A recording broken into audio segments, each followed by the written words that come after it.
So today my talk is on the state of compliant database DevOps, and no demos, no technical things. I really want to talk a little bit about DevOps and then how we look at that from the database perspective, and then certainly how regulation and compliance comes into play.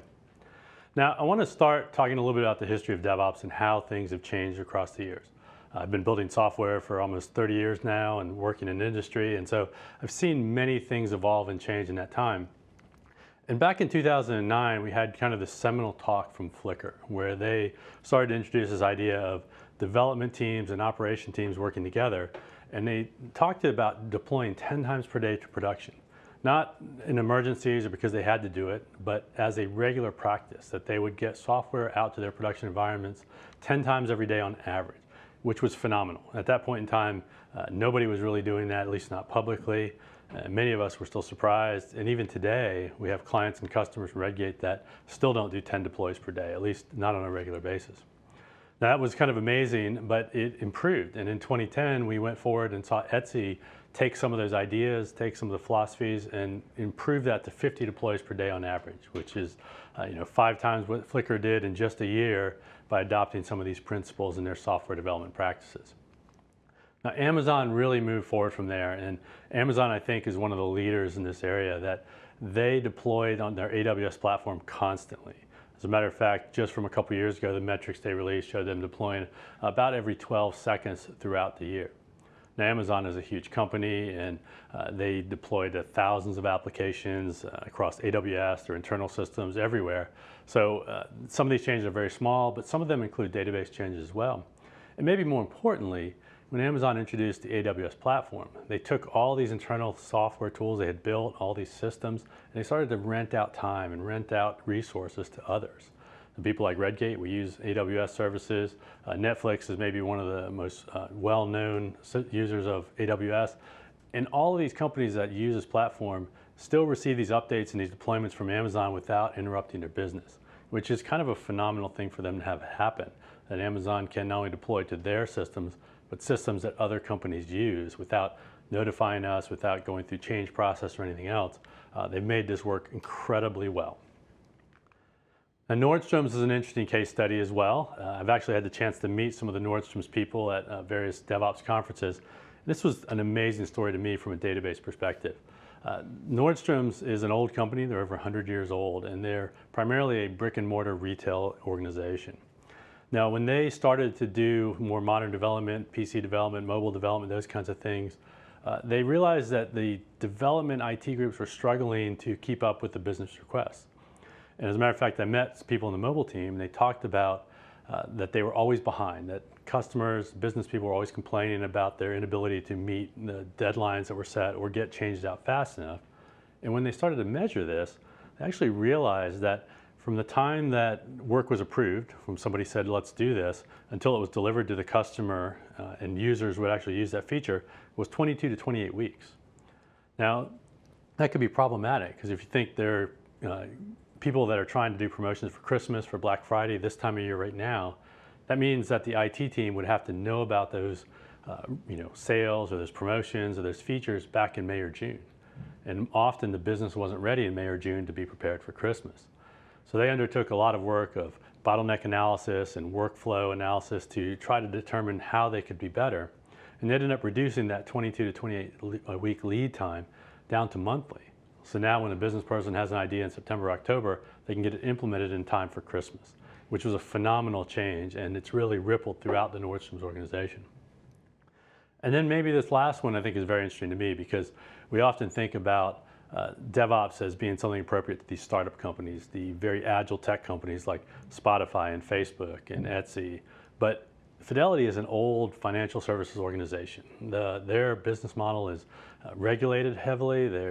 They deal with people's finances and money, so it's very important that their changes go out smoothly without causing issues.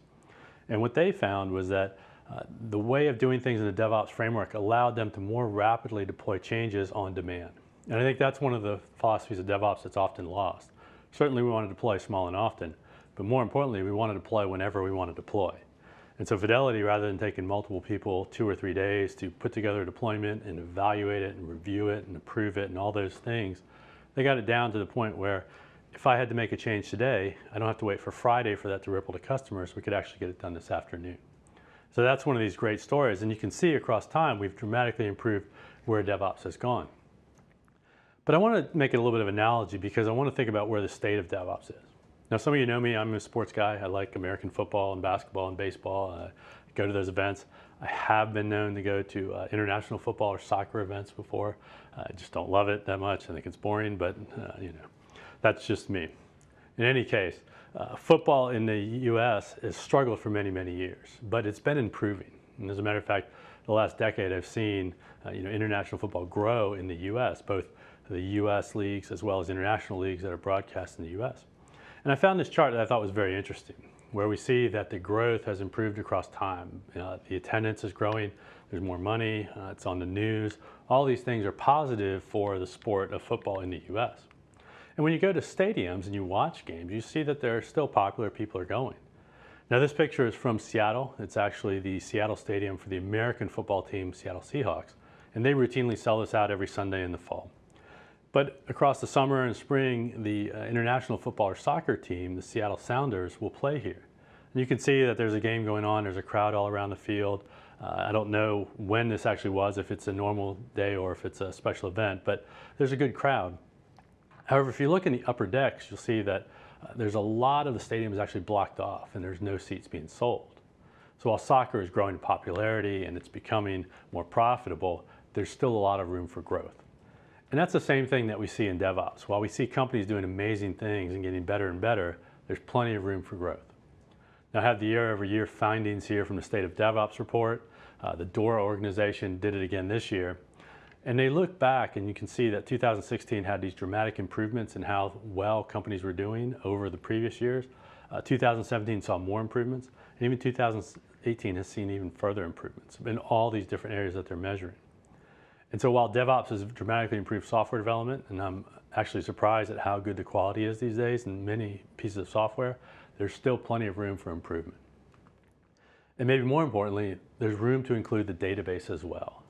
For the first time, DORA actually talked about the database in their survey where they asked questions, and lots of organizations realized that the database is critical and foundational to improving their DevOps flow. If they want to deliver software faster and more agilely to their customers, they need to ensure that the database is a part of that. And so I'm glad that I saw this here because for many years I've been reading DevOps books and going to conferences and where when I speak I'm often the only database speaker. But it's nice to see that they're finally starting to acknowledge that the database is just as important as the web software, mobile software, or anything else. And in the DORA report they talk about including the database in all the things where they say I want to shift left. And when we shift left, what we're really trying to say is we want to do things sooner in the process. So as we move from development through testing, through production, we want to do more things early on so that if there are problems, we fix them. Now in the DORA report, they do talk about how frequently we do things, how we improve various metrics. And we can see we've got a number of metrics listed here on the right. And then across the top, we have low to high performing organizations. And when I think about this, I think about where the database needs to fit into this area of DevOps. So in the first two areas, we're talking about velocity and how often we make changes and how well we improve our software. And you see that as we go from low to high performers, the time scales change dramatically, or the number of changes occur more frequently. And the database has to adapt to fit in here, because if we're going to become a part of the DevOps process, and that's slowly happening in organizations, that means we have to be flexible. We have to have modeling and design decisions that occur more rapidly. We have to use patterns that we know work well so that we can keep up with these velocities and we can match the needs of the application software people. And then the bottom two items are very important for me just as a database professional because I always want my systems to work. I don't want any problems with the database.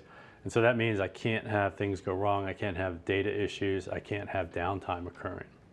And so the database needs to fit in well here because the time to restore service when there are incidents needs to be quick.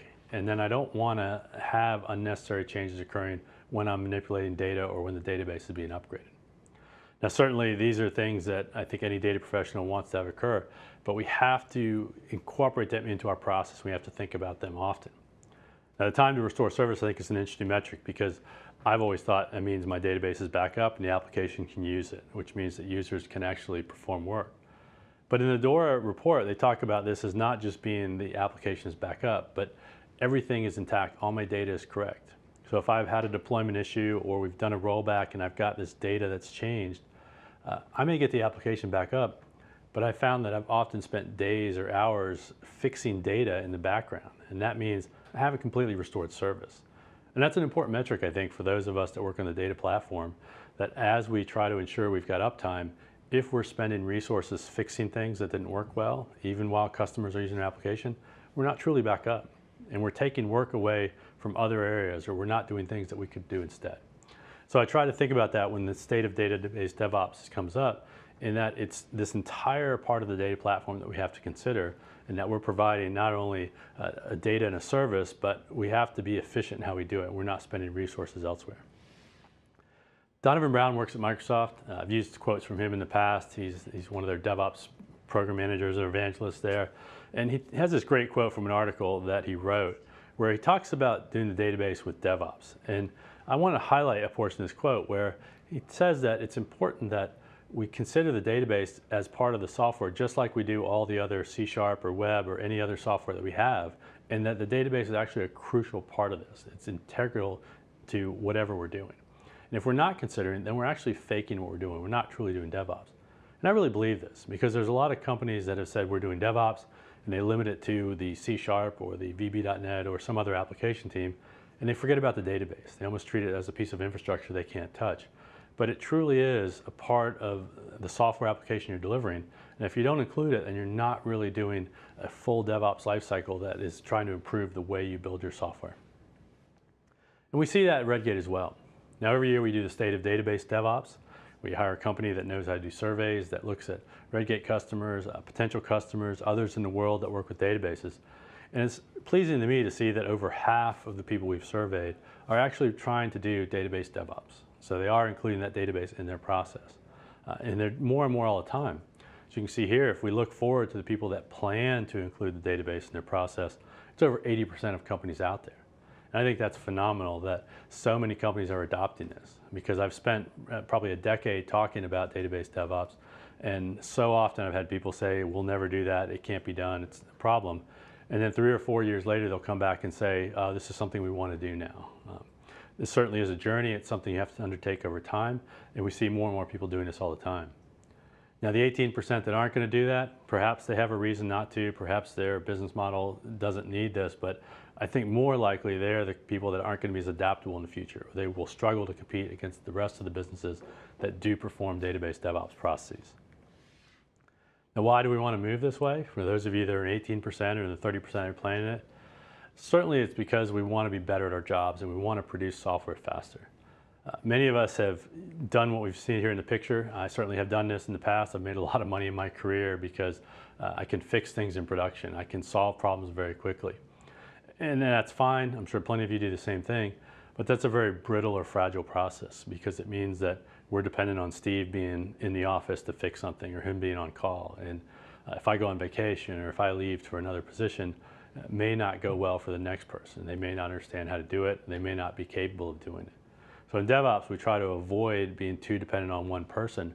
We want to build a smooth, lightweight process that everybody can use, that will survive changes of personnel or changes of anything else that happens in our environment. We want it to work well.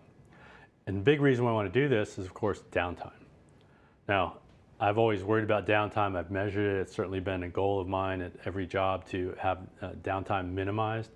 Many of us probably have SLAs that talk about how often we can be down throughout the year without incurring some penalty or maybe a bad review. At Gartner, they survey this constantly. They do research with lots of companies. And from a few years ago, the number that they used to quote was $5,600 a minute or over $300,000 an hour for downtime, which is a phenomenal amount of money. Now, this certainly includes big companies and small companies, and some of us may not think that our downtime is this expensive, but when you start to add up all the resources that are used up when we are down, it can be a significant amount of money. Even if we're down for 30 minutes, it's often not just one person, but multiple people that are spending time here. And when you allocate out their salaries or you allocate out the business lost or anything else, it quickly adds up to a large number. And more importantly, it's not that it's just these costs that occur for these people, but it's loss of work in other areas as well. So trying to improve other software or make something else work more efficiently, we take time away from that. We spend less time in security, less time in testing, less time everywhere else because we're trying to fix problems that we have in fact created. Now, when we think about database DevOps and we try to avoid those problems, there's multiple ways we can look at this. And I found a couple interesting philosophies in terms of trying to include the database in all your software applications and trying to deliver it. So Stack Overflow is a well-known popular site for answering questions on a variety of topics. They have a whole network of sites on different areas. Stack Overflow is primarily for programming, but they do cooking and math and physics and English and all kinds of other areas. And then, of course, most of us know about Google, right? The huge search engine company that does email and various other products as well. And they both have to deploy database changes on a regular basis. So I found some interesting ways that they view these. So at Stack Overflow, when they deploy their software, they talk about not covering rollbacks or not thinking about rollbacks. There's a quote from one of their employees that talks about the database deployments and saying that this person has been there for years and said, we've never done one that he can remember. They use a DevOps philosophy where they deploy small changes quite often. And if there's a problem, they just fix it. They add another change and they roll forward. And they try to continue moving forward all the time rather than worry about rollbacks. And I think that's fine. I've certainly had this philosophy at different organizations where I've worked in the past. But it's not always the best philosophy depending on which environment I'm working in or what my problem is. Some of you may be able to do this, and we have plenty of customers and clients that do this. But some of you may take a different view, and that's what Google does. So at Google, they actually advocate what we do at Redgate, in that my database or my application need to work with different versions of each other. So at any point in time, my application has to work with the current version of the database and potentially the next version of the database. And that's what they do at Google. This is from one of their blog posts that they were talking about how they actually do deployments and rollbacks for their site reliability engineering. And they don't want to fix problems on the fly. They don't want to fix problems in production.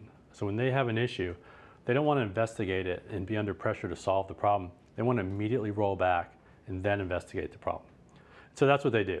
They deploy their database changes first. The application remains unchanged. If there's any problem with the database and either data manipulation or ETL causes an issue, they immediately roll that back and then they fix it.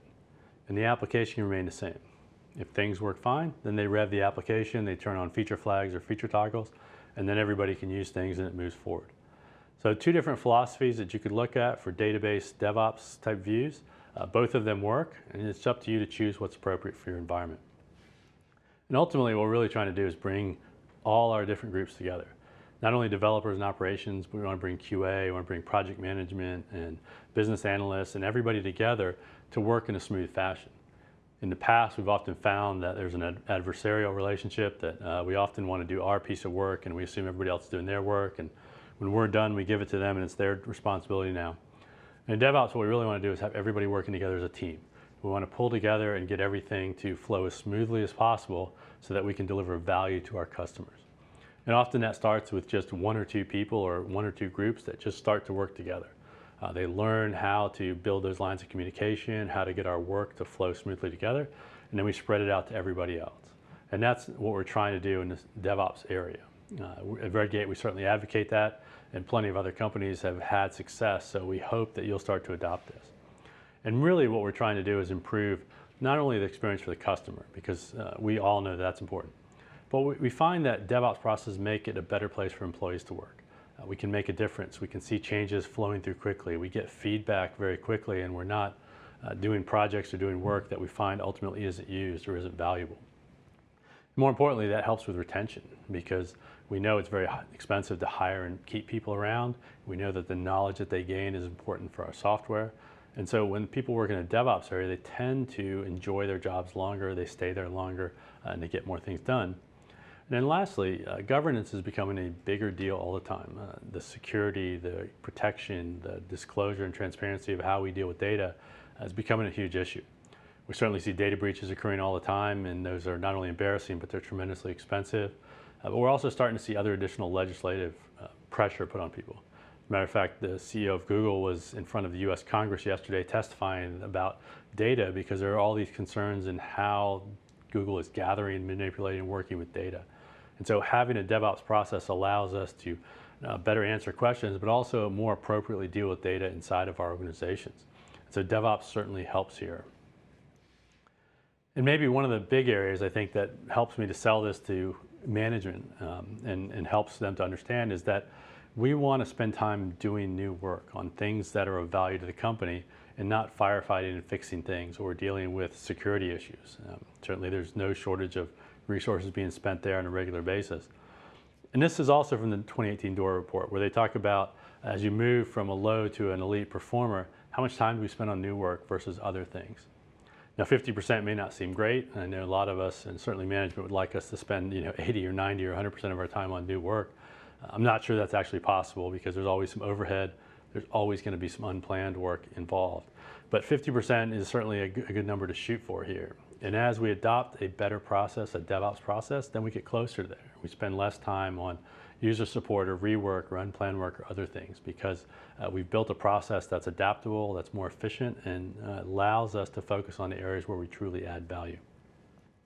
And at Redgate, we believe that. We've spent 10 years or so trying to help you get your software deployed out in a more efficient fashion. We primarily focus on the database side of things, and so we've come up with this flow of things that are important in database development.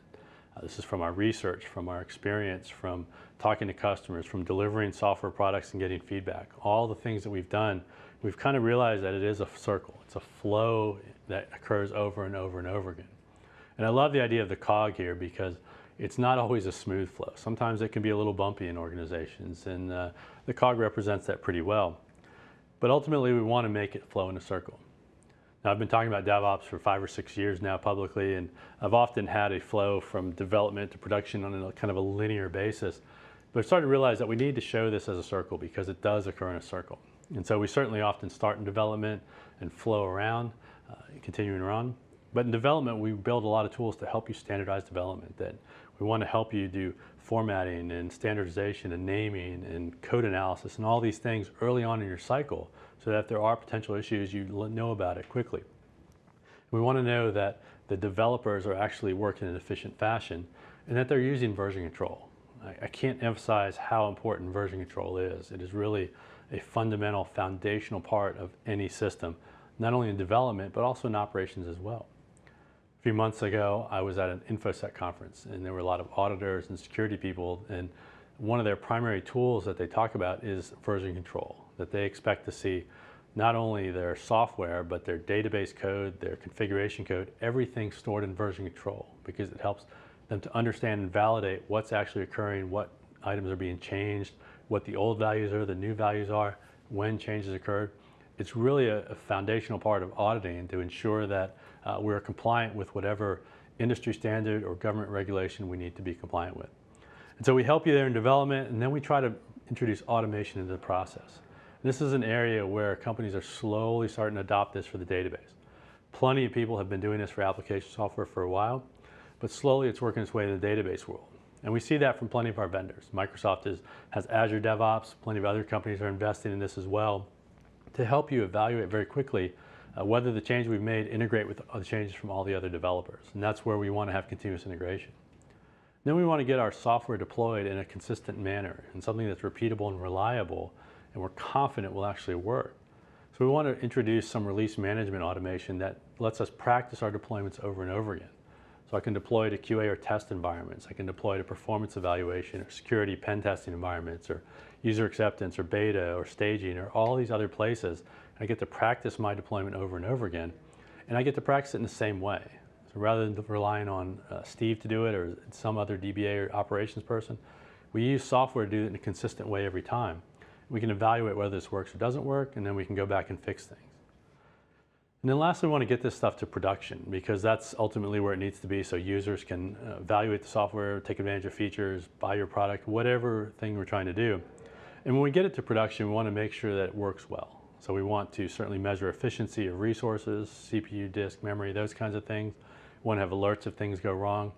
We also want to understand how we can optimize things and make them better, both in our software as well as whether our logical business rules are working. Are people using these features? Do they accomplish what we expect to accomplish? So at Redgate, we have products on the database side to help you do this and evaluate what's going on. And then we have to flow all this back to development. And many of us for years have taken production backups and moved them to development environments to refresh them or to refresh QA. And that's fine. We certainly need to do some of those things because the changes made in development have to get to production, and then that becomes kind of the new base on which we build. But we need to do that in a secure manner. We've got the GDPR, we've got legislation in the US coming. Various other places are starting to really care about whether or not we are doing this in an appropriate manner. In the last couple of years at Redgate, we've been working hard at this. We are in the UK, I'm actually in England today, and we're bound by the GDPR, so we can be fined if we don't do things appropriately. And so we've had to build better ways internally, but we also want to share that knowledge and make sure you do that as well. So I've spent a lot of time in the last couple of years talking about how we can do better with our data when we move it through to dev and test environments. We move it away from production. And I have an example of that. So Tripwire here, they're an intrusion detection company. Matter of fact, Gene Kim, who's a famous DevOps researcher, wrote the original version of Tripwire while he was a graduate student. And then he worked at this company. And they take security seriously. It's a big part of their business. And they wrote this article about data masking needs to be a part of what we do. And at Redgate, we do some data masking, so I thought it was interesting. But they noticed that in this article that we can't trust third parties with our data. And that includes contractors, consultants, software development organizations, et cetera. It's an issue when we allow our data to move to third parties.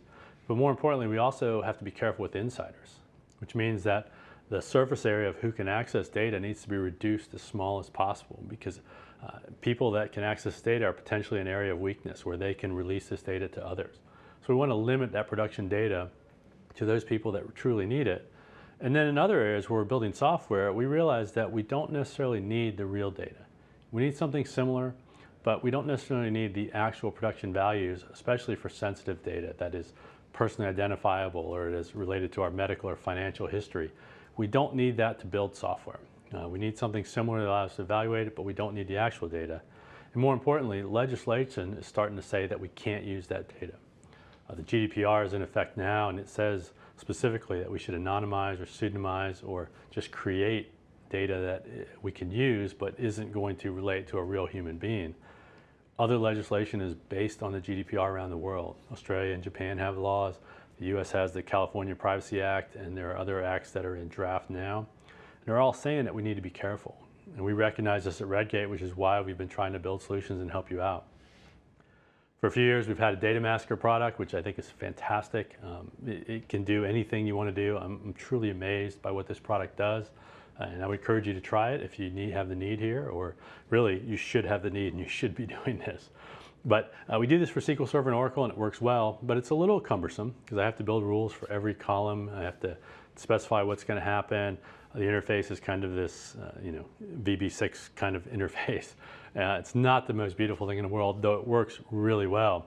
However, we're trying to get better, and we're trying to improve the software so that it works better for you. That's our goal at Redgate, to build these ingeniously simple solutions that work better for you.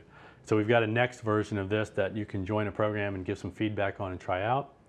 But it's trying to make the entire process of masking easier. So if you mask data in one table, we want to catch that same data in every other table, apply consistent masking to it, make the entire process easier for everybody that needs to work with the masked data set, or all the administrators that may have to deal with this. So I encourage you to give it a try. We've got plenty of other products as well to talk about that cover the entire database DevOps process. But we also have a maturity assessment tool out there. So you can see how you're doing compared to everybody else. So you can see what is your state of database DevOps compared to lots of other companies that are trying to do this as well. You can do it in a variety of different areas. I've got the URL up there that you can go ahead and try. But if you go to the Redgate site and you go to the solutions area, there's a DevOps section that you can click on, and you'll find the assessment there.